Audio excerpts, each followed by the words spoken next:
Oh, yay. It's working. Okay, so from class today, Psychology Kids, we did this FRQ.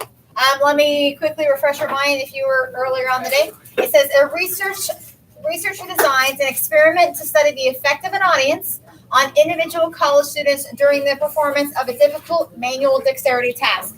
So they are already telling you, here's my independent variable, and here's my dependent variable. Independent variable is the effect of an audience. That's the IV. And how is that going to affect a manual or difficult manual dexterity task? That is your dependent variable, on which is already here. Independent variable, we have audience. And then dependent variable is the manual dexterity task. You could have said like the amount of cubes in a block, but you could have just said either that, the dexterity task. On A, it says discuss an issue of operational definitions in the study. It is not saying discuss an issue with these definitions. It's saying discuss like the application of operational definitions. So it's saying how did they define audience and how do they define dexterity tasks? So the audience, it says you just have to pluck an audience of 30 peers. So that is the definition of the independent variable. The dexterity tasks is, I'm looking for it, it says placing the small cubes or the amount, as many cubes of wood in the box. So like the amount of cubes placed in the box is how they defined dexterity tasks. How they define audience is an audience of 30 peers. Okay. Discuss the appropriate procedure of choosing and assigning participants. Choosing and assigning is two different things. Choosing and assigning, two different answers. They're similar. There is random selection and random assignment. Does anyone know the difference between those two things? Okay, so here's the population. The entire population of college students. All college students are in this like little bubble. Well, I can't test all of them, so I'm going to randomly select them. I'll select this amount. And then from that amount of people, let's say that this is, 1,000 people, I select 100 people, and then I have to randomly assign them to one of two groups, the experimental group and the control group. 50 here and 50 there. So random selection is when you randomly, which means everyone has an equal opportunity to be selected. You can just say number generator, name generator, names out of a hat, or something to that effect is the appropriate procedure for choosing. Now the appropriate procedure for assigning is now they have to assign to either experimental group or control. That's selection and assignment. Selection is grab you from the population. Assignment is assigning one of two groups, either experimental or control. You have to select before you assign. And then once again, for assigning, it has to be random, which means everyone has an equal opportunity for a 50-50. You could say roll a die. You could say flip a coin. You could say, once again, names out of a hat, whatever, for equal opportunity to be either experimental or control group. Define the experimental group. They're the ones in front of an audience. In front of audience. The experimental group gets the independent variable, which you just defined, and then said again down here. The control group, no audience. And then on G, it says discuss the appropriate controls. Controls means like how do we get rid of it? How do we control that from not happening? You don't have to give me an example of a confounding variable. Sometimes you will. It'll say give an example of a confounding variable or something that could be considered a confounding variable. But how do you control it? Anyone remember how you control it? Random selection and random assignment. Both of these, the picking and the dividing, the fact that they're random means that you're going to have confounding variables that kind of cancel each other out. Okay, it doesn't ask for an example of a confounding variable, but what could be an example? Anxiety. Someone has an anxiety disorder, whatever. Parkinson's. All of that, good. You can't just say, well, I'm not going to have anyone with Parkinson's in my study. that would not be a good representation of the population, because there are people in the population with Parkinson's. There's people, especially in college students, that have anxiety. So saying, well, I'm not going to let them in, that is not how you get rid of them. How you get rid of them is if you truly have a random sample, a random assignment, then those kids with anxiety or Parkinson's will be evenly distributed among those groups, which means they're going to cancel each other out. It's almost like they don't exist anymore, because you got one over here with anxiety, one over here with anxiety. So it's like, I mean, what are the odds if it's really random that all of the Parkinson's kids are going to be in the control group? They're not. Okay. Rest of you good? Yeah. Black tray on my desk. And then it says, discuss appropriate controls for possible experimenter bias. By the way, if there is a research methods FRQ on the AP exam, you want G and H. Because anytime it asks you about how do you get rid of confounding variables, the answer is always the same. Random assignment or selection and random sampling and random assignment. If it says, how do you get rid of experimenter bias? Once again, the answer is always the same. Double blind procedure. What am I writing? You know how to spell double. I don't, apparently. Double blind procedure. If the experimenter has no idea who's getting the audience and who's not getting the audience, there's no way that they can treat them differently and have bias. So if it's double blind, gets rid of experimenter bias. Questions, comments, thoughts, ideas, or concerns? No. Okay.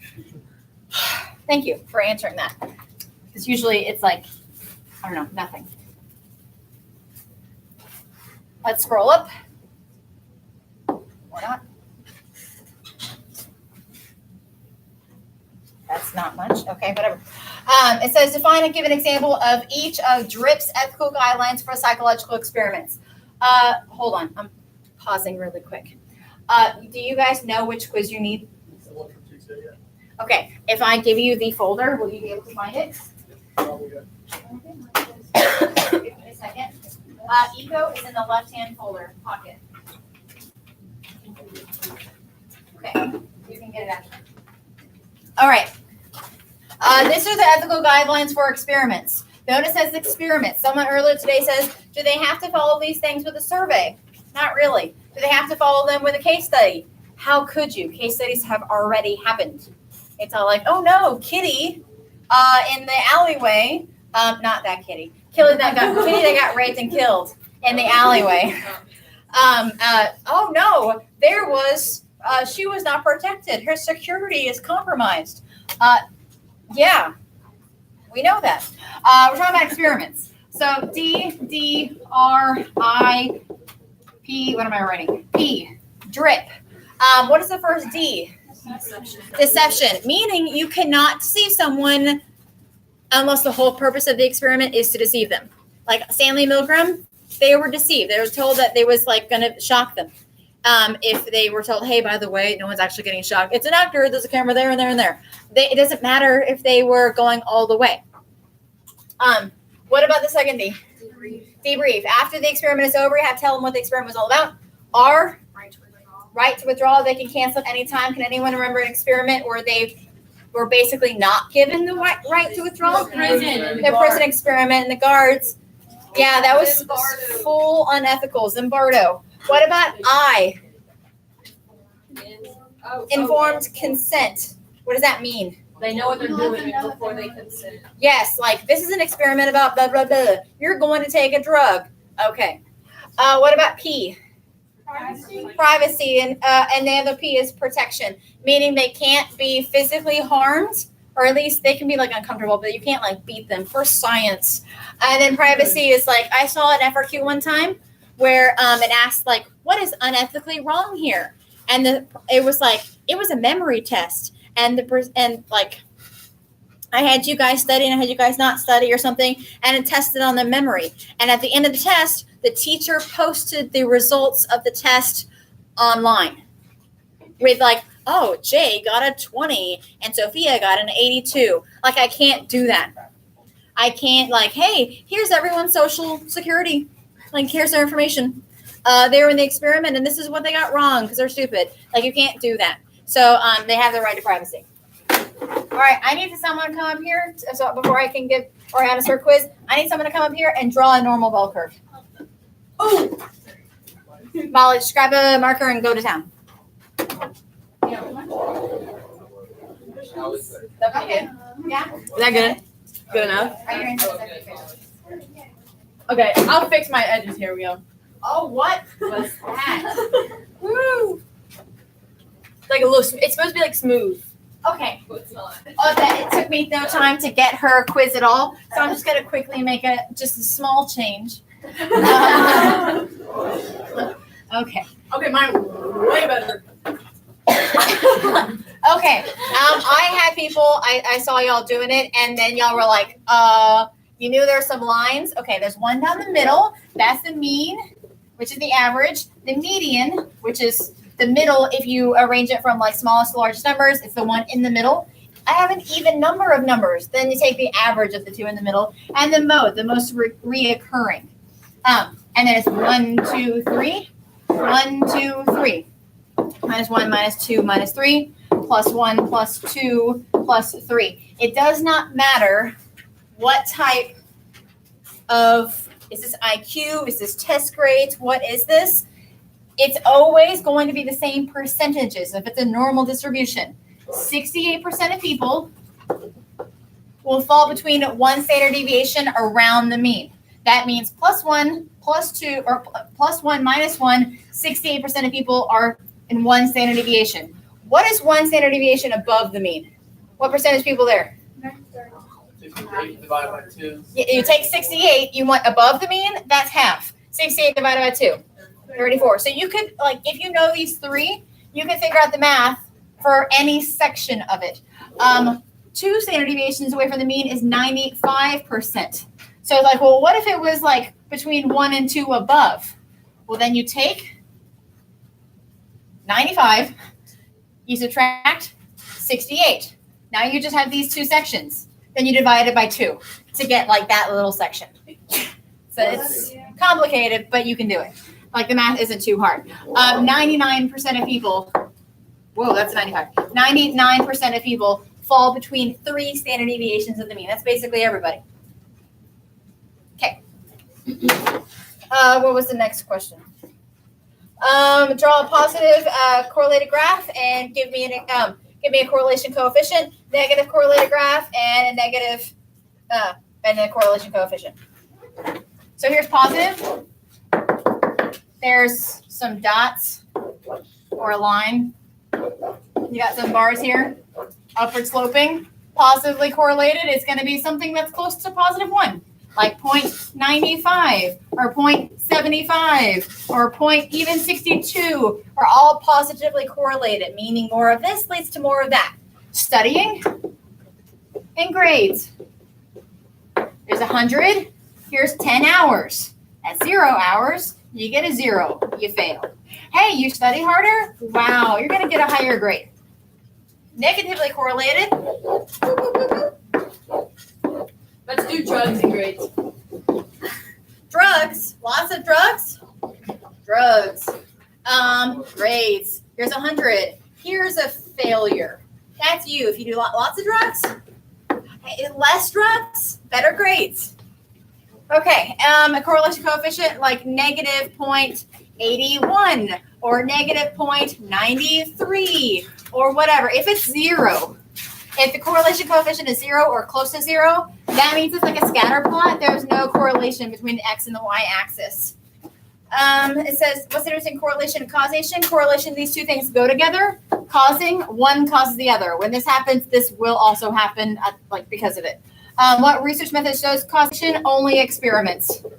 Research methods, there's 4 types: case study, naturalistic observation, survey, and experiments. Only experiments show causation. So I remember an FRQ done a while back. It said a teacher gave out a survey and asked people, how many hours do you study and what are your grades? And they determined based on the survey that studying causes people to get better grades. And then the question was like, can they say this? Can they say that? No, why? It was a survey, not an experiment. Are there people probably in this classroom, actually probably not in this classroom because otherwise they wouldn't have shown up, that don't study that still get good grades? Yeah. Yes. So it's not like studying will cause you to get good grades. They're correlated with good grades, but it's not going to be the thing that causes you to get a good. I studied for an hour and I still failed. Okay. But you probably did better maybe than if you hadn't studied at all, but there's no way for me to know unless I did an experiment. And what does it mean to be statistically significant? Meaning that either you can say that 95% of the results are not due to chance, or you can say that only 5% of the results are due to chance. You know, the good chance. It's like, think of it as like a margin of error in like science. Okay, how do you figure it out then? Like, oh, they're the same stuff. They wouldn't ask you. They would just say, this study is statistically significant. What does that mean? And then you would just say 5% of the results are not due to chance, or 95% of the results. Wait, what did I say? Are due to chance. Are due to chance at 5, are not due to chance at 95. That's it. It's just a definition question that it's like you either know it or you don't. You can't like BS your way around it. Okay. I'm going to throw some words on the board, and you guys are going to tell me the very first that pop up because I'm done talking about this, unless anyone has a particular question about this. I'm going to talk about now modern perspectives of psychology, which you are not leaving for because block is not over. Brian and Molly. No, I'm getting my note. We got it right now. Oh, yay. Fantastic. Oh, the false assumption. I apologize for assuming anything. Okay. You know what they say about assumptions? It makes an ass of you and you. I'm not a very good speller. Okay. Let's talk about cognitive, behavioral, evolutionary, biological, humanistic, social cultural. 1, 2, 3, 4, 5, 6. What am I missing? Psychoanalytic. Okay, those are the 1, 2, 3, 4, 5, 6, 7 modern perspectives, but there are 2 other old perspectives that we don't really use anymore, but they were structuralism and functionalism. So I want you to discuss with the people next to you a couple words that go with, let's start from the bottom and work our way up. Social cultural. Okay, names, words, phrases that are screaming social cultural.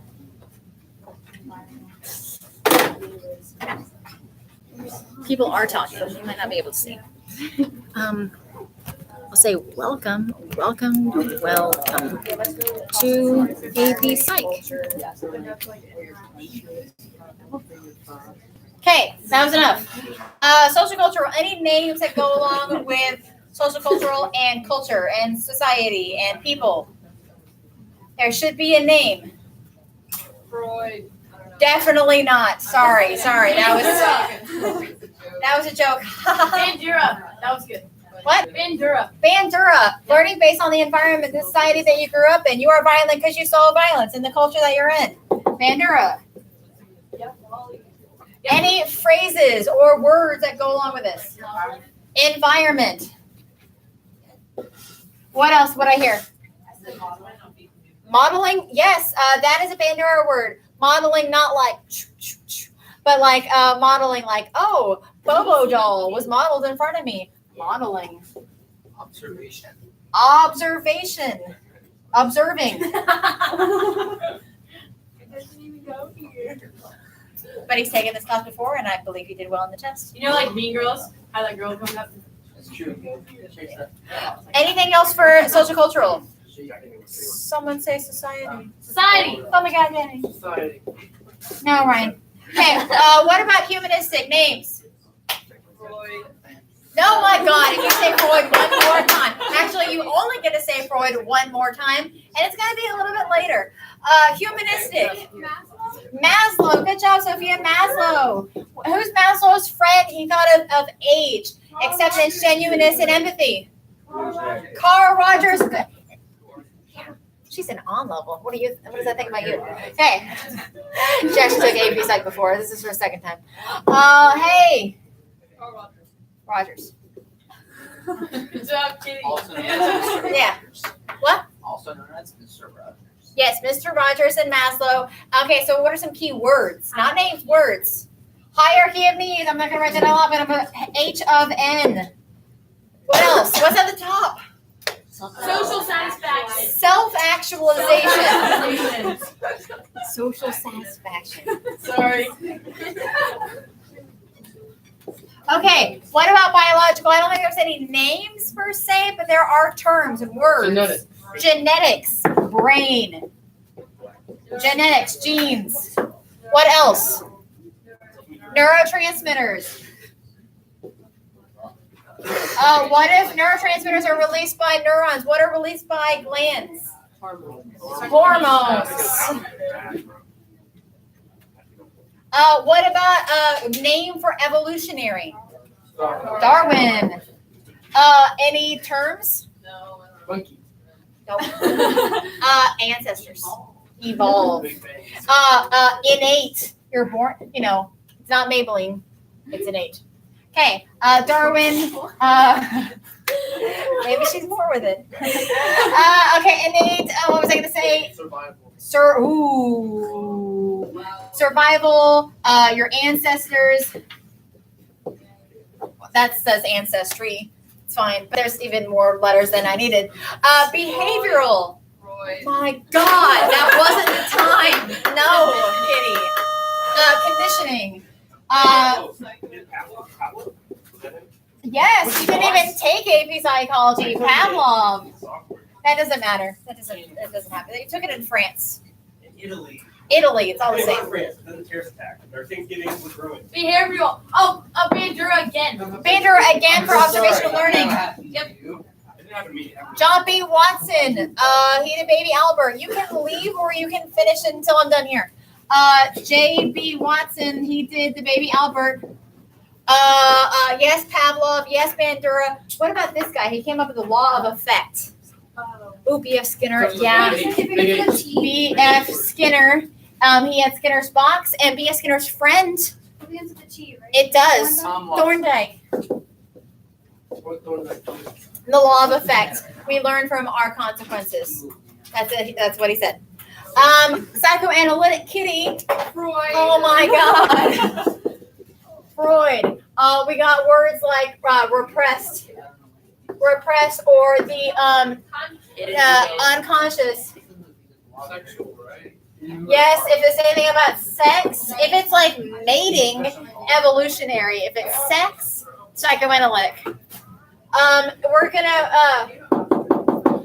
What's Freud's friend who thought of the collective unconscious? He thought all of our icebergs kind of connect underneath the water. His name doesn't look like it would be pronounced that way. Freud. No. Is it J? It does start with a J. Jang. Young. Young. Yep. Oh my gosh, I can't spell it. Jung. Yep. Jung. Young is how it's pronounced. Collective unconscious. It was Freud that came up with the ego, superego. Monkeys. Monkeys. No, something about monkeys. I don't. Harry Harlow was not. That was about development, and so I wouldn't say that that's psychoanalytic. I would say that's biological, maybe. Okay. Okay. Cognitive. I don't have any word names. Yeah, we did Aaron Beck. Oh, that's right, Aaron Beck. Yeah. Rational emotive therapy. Yeah. Like you are fat. You're the fattest person ever, and you're stupid too, and no one likes you. Oh, you can't say that about yourself. Like I can't say that. You should say that about yourself either. So Aaron Beck. And then we have memory, Thinking. that whole unit of rationalizing. Oh gosh, that's just thinking. The language, I guess we could say linguistic determinism. And who said that? Linguistic determinism. Our language determines how we think. Benjamin Lee Whorf. Okay. I don't think we got that one. Okay, cool. Old school people, the first guy that came up with the psychological experiment, how does a circle make you feel? He was German. What? Not William James. William James came later with functionalism. This is William James. And you're talking about Wilhelm Wundt, yeah? Yeah. Wilhelm Wundt. Wilhelm Wundt. How does the circle make you feel? That's introspection. Thinking about thinking? And then functionalism is like William James, like, I don't care how it makes you think. How does it make you behave? How does it make you function in real life? So he's worried about behavior. So we have mental processes as structuralism. Behavior is functionalism. You used to have to choose. Wait, what's Now you have structuralism? all of these. What? Oh wait, structuralism. Structuralism is all about how does that make you feel versus functionalism, how does that make you behave. So we have mental processes versus behaviors, which is what the study psychology is all about. All right. Hopefully you learned something no one has watched, but good live stream, everybody. Bye.